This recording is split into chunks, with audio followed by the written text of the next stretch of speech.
Hello everyone. So today I'm going to talk to you about my pet project called TanTV. So first, one tiny word about myself. My name is Paul Mazurel. I'm an engineer at Google Search, but the most important thing in this slide is that TanTV is not related with Google at all. So like, don't tweet that Google is based on TanTV, which like that. It's not true. And if you want to ask me questions about TanTV or even Google, you can ask them to me after the talk. Chances are I won't be able to answer your question about Google because we are a very secretive company when it comes to technical details, and also because I don't have answers to most of the questions that people ask me. But you can try. So I'm a TanTV main developer, but I'm not the only one working on this project. So there's around 30 contributors on it. If you want to contribute, please join. So what's TanTV? Has anyone heard about this library before? I didn't. No one. Okay. four people. So it's a search engine library written in Rust. I'm going to assume that you guys are more familiar with the Lucene ecosystem, right? So within the Lucene ecosystem, so you've got like Lucene, Elasticsearch, Solr. It's within like this image, it's Lucene, and it's actually strongly inspired by Lucene. So it's written in Rust. You can compile it on and run it on Linux, macOS, Windows, but also like different x86 CPU architecture like ARM, and yeah, it's still cute. It's only 30,000 lines of code, which is something that I feel is a very important thing to keep, because I need to be able to understand all of these lines of code, and I want eventually some like company to start using it and actually feel that they can own the whole project, like adopt it, understand everything, and actually modify it instead of rewriting their own version of Lucene stuff from something that is there. It's fast. So there's a link here. You cannot click on it because obviously it's there, but you can check out the benchmark. It does. I can click on it actually. I can do it. I'm gonna take this risk. I'm gonna try not to cheat too much. So okay. So if you're Mercari, for instance, you consider your terms are your query does an intersection of your terms. And that's how TanTV does against Lucene. So, long story short, it's much faster, but I'm going to show something else that is interesting. If you take a union of terms and you take a top 10, there was a huge performance patch in Lucene 8 where they started using WANT, and Lucene is actually faster than TanTV. So, I don't know why I'm showing this. I'm not making an advertisement for TanTV here. But if you have a custom score or if you're doing intersection, TanTV is much faster than Lucene. I am actually not going to talk about search at all. Today I'm going to only talk about indexing because it's a subject that nobody talks about, and I think it's an interesting subject. And also, I only have 15 minutes. So last year, I wanted to test if TanTV was scaling correctly. So scaling is a weird word because I was working on only one computer, actually my old desktop that I have at home, and I wanted to see how far I could go with it. And I chose a challenge of trying to index command crawl. So I don't know if you guys are familiar with command crawl. It's an open data set you can download from Amazon S3, and it's a snapshot of a crawl of the web, and they like publish a new snapshot every quarter or so, and it's decently big, 3 billion pages. There's nothing to sneeze at all. But my old desktop only had 8 gigabytes, and I wanted to index 6 terabytes of web pages. So I bought like the hard disk for that, and I wanted to see if Tantivy was up to the challenge, and it was. I only had one bug to fix to actually get through it. And it worked just fine. So I have proof for that actually. So one thing that is cool when you have a search engine on that kind of corpus is that you can like mine the data in a very stupid way. So what I did is that I borrowed an idea from a lab called Clips, and the idea is that you search for patterns of texts and you try to extract all of the stuff that happens in a specific placeholder in this pattern. So what I just said doesn't make much sense, but it's going to make a sense in a second. Basically, you search for French people are, and then you extract all of the adjectives that follow this. So French people are, and what comes next? So what are French people? So they're rude. They're lazy, proud, mean, obsessed, stupid. Quick question, is that rude or nude? Rude. Rude. You don't find many French people. Don't laugh too much, Japanese coming next. Japanese people are, it's actually much better for Japanese people. So weird, crazy, smart, amazing, friendly, much more positive. So what's challenging about like trying to index this amount of data with only like a pretty old machine actually. So by the way, I did that at home. So I downloaded all of the data using my normal internet connection. I think my internet provider probably hates me. They probably have like an Excel sheet where I'm on top of it, and yeah, I have to show up in their logs. There's no other way. Okay, so to explain you why it's difficult, I'm gonna have to explain a little bit what an inverted index is. It's gonna be very short, so I'm sure that you guys are all familiar about it, but basically the idea is most search engines are working with a data structure called an inverted index. And the idea is you have the list of all of the terms in your corpus, and for each term you have associated to the term the list of document IDs for the document that contains the term. So it's pretty much the same thing as the index that you have at the end of your textbooks. In Tantivy, in a more concrete way, it's split into actually 3 different data structures. The first one will be called the term dictionary, and it associates the term to a term ordinal. So what I didn't tell you is that the terms are actually sorted. So let's say that your first term is ABBA, like the Swedish band, because it starts by an A and B, and yeah.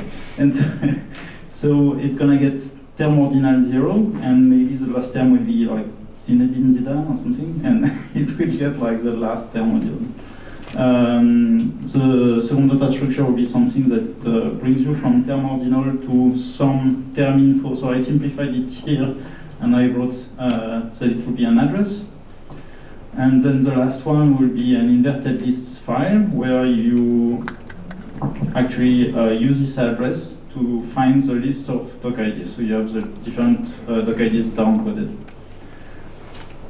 This guy, the term dictionary, it's a finite state transducer, so it's like the most, I guess, some of the state-of-the-art way to encode a dictionary in the most compact way possible. This guy is compressed as well using an ad hoc system, and this guy, it's just delta compression and bit packing. My point here is all of these files are extremely compact, and there is no room whatsoever, and it's actually compact and compressed. And we map them into memory, and we read from them directly. And it's very important that they are compact, because that means that we have less I/O, that we use less RAM. So really, it's very, very compact. So now, let's say that you build an index like this, and I come and I tell you, oh, I forgot. There was like an extra document that I wanted you to add to the index. If you wanted to modify this data structure, you will probably feel like a guy in front of this bookshelf, where I would tell him, hey, I thought there was this book that I wanted you to put into the bookshelf. And you can imagine that you would have to move all of the books like after that, and that would be like a terrible solution. Usually, in general, dynamic data structures, stuff that you can modify, they tend to not be as compact. But we're in this world, so there is no way that you will be able to modify an index, and yet you want to be able to modify an index, and it will be actually tightly related with the way we can index a larger amount of data than our memory. So the way it works is the user of TownTV tells TownTV, okay, to index, I give you this budget. I give you 100 megabytes of budget, and of resident memory, of memory that we actually use. And you can use that, but don't use more. And what we're going to do is that we have a dynamic in-RAM data structure that I will talk afterwards, but you can forget about it for the moment. This in-RAM data structure can be modified. It's not as compact, and it's fine. So we add documents to this dynamic data structure up to the point where it reaches 100 megabytes, and then we stop and we serialize our data on the disk in the super compact data structure. We do the compression and everything. And then we can resume that. So once we serialize, we build a small index. It's small because it's only 100 megabytes worth of data, I guess. And we call that a segment. And it actually acts as a small independent index. It's going to have everything, its own term dictionary, and so on and so forth. So after the first 100 megabytes, you get one segment. And then you resume indexing, and you're going to produce another segment, and so on and so forth. But if you're trying to index the Wikipedia, for instance, English Wikipedia is 5 gigabytes, you're going to end up with 50 segments. And the problem with having 50 segments is, first it feels a bit stupid, right? You have term dictionaries that are pretty similar all over the place. And when you do a search, you're going to do a lookup in all of these term dictionaries. It has a cost, right? And also, compression will not be as efficient if you have small segments.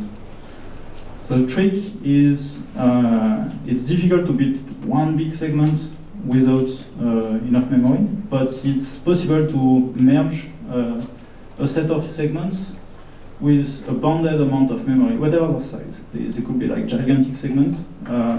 If you have a tiny amount of memory, you can still merge them. I'm not going to explain how. It's probably an interview question in one of your companies. it's a very common problem. So what happens is that we produce segments, and once we reach a specific number of segments, here 6, we'll say to merge, and we make a larger segment, and we resume indexing, we create another larger segments. And of course, once we have 6 larger segments, we can merge them together as well, and we have like a super big segment. And after 5 gigabytes, we'll end up with something like this, and we only have 1, 2, 3, 4, 5 segments. We don't have the problem that we had before. What I just said is not only valid for TownTV, it's something that also applies to Lucene. And both in Lucene and in TownTV, you can totally configure the way this is happening by defining your own merge policy. I'm not going to talk about what's in this slide. Let's talk about the dynamic data structure. We don't have much time, so I'm going to go fast. Let's talk a little bit about the dynamic data structure that is used to create the first segment. So the idea is that I wrote that in pseudocode, which means I wrote that in Python. So what you have is that you have the equivalent of a hash map of an array list if you're in Java, and you go through your corpus of documents. One document is one doc ID and one text. You tokenize the text, and for each term occurrence, you're going to do a lookup for the posting list, so the list of doc IDs associated to the term, and you append it. It's very simple, right? And then when you serialize the segment, so you have reached your 100 megabytes, you're gonna go through the different terms. First you sort them, and then you go through the different terms, and you're gonna serialize stuff. And this step doesn't take memory at all. So you stay on your 100 megabytes. So it works actually. The first version of Tantivy was something that was basically a hash map of a string to some buffer. So I put a buffer here for generalization because actually we tend to store more information than just the toc ID, but it's the same idea than the toc ID before. It works, but it's not perfect. So let's go through the problem that we have here. Ideally, we, as I said, we want to tell the user, give us a memory budget of 100 megabytes, for instance. That means that we need to know exactly how many memory is used. Also, if you use a vec here, as the vec grows, we're going to have to reallocate stuff and copy stuff. And allocation, it's expensive, right? So we're going to solve both of these problems by saying, let's remove the concept of allocation, and yes, let's use a memory arena and the bump allocator. But vec is not usable anymore, right? We cannot use a vec because when it gets resized, we will have to deallocate the previous stuff, so the bump allocator is not an option anymore. And then, so I think what Lucene does is that instead of a vec, it's using linked lists of blocks of data. So you have like blocks of 8 kilobytes, and when you exhausted your current block, you're gonna get another one from the arena, and it's a linked list. So you write the address of the next block and so forth. That's cool, but the problem that you have there is the distribution of occurrence of terms can vary a lot, especially like, let's say that you are indexing English text or you are indexing logs. You might have like some IDs, like a user ID, that have a very low frequency of appearance. So if you start having blocks of 8 kilobytes, it's kind of a waste, right? If your term is happening only once or twice over those 100 megabytes, you are burning 8 kilobytes just to write this term. So Tantivy is actually using a memory arena, and it's using this block system, except that the blocks are growing exponentially. So the first block is 16 bytes, and the second one, when you decide that you needed more than 16 bytes, you're gonna have 32 bytes and so on and so forth. So you get the best of two worlds. It's like the block linked list, and it has the same property as the vec. That's all I have. Yeah.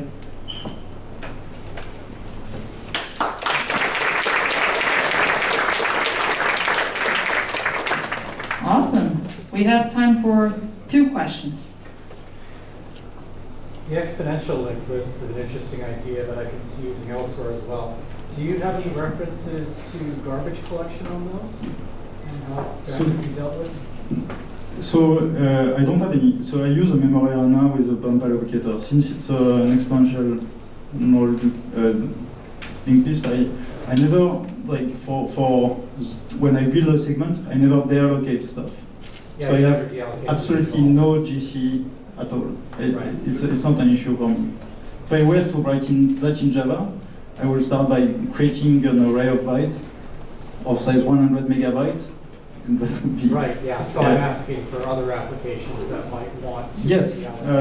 So if you wanted to, I actually wondered that. So I tried to see if it was used in MapReduce, for instance, and stuff like that. As far as I know, it's not used anywhere. Huh. Okay. So maybe it's a great idea, or maybe it's a stupid idea. That's kind of. But so I tried to use it actually to compare what happens if you use sort-k. So I had a CSV file and I wanted to sort by a field, and you can use this data structure to do that. It's not the best use for this data structure, but I was actually able to beat sort, Linux sort. So it's not entirely stupid, at least. Any more questions? No? Okay, awesome. Thank you, Paul.